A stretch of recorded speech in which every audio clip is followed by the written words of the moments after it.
Bueno, desde que empezamos a empezar a especializarnos estudiando, directamente desde bachillerato y la universidad, ya se empieza a ver que a la que te pones a estudiar carreras más técnicas o más científicas, hacia ingeniería y física, el número de mujeres va descendiendo respecto al resto. Entonces, al final, yo creo que es algo también un poco cultural y que se ha ido,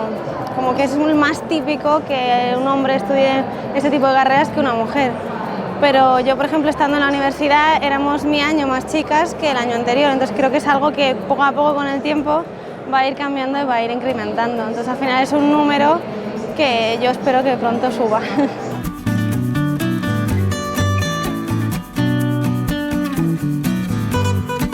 Sí, claro, hay un montón de oportunidades, hay muchísimo trabajo,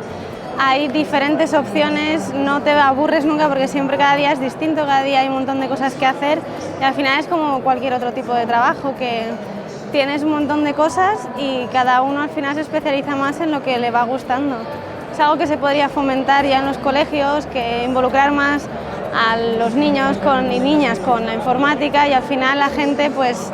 es un mundo que está en auge y poco a poco yo creo que sí que vendrán viniendo más mujeres al campo.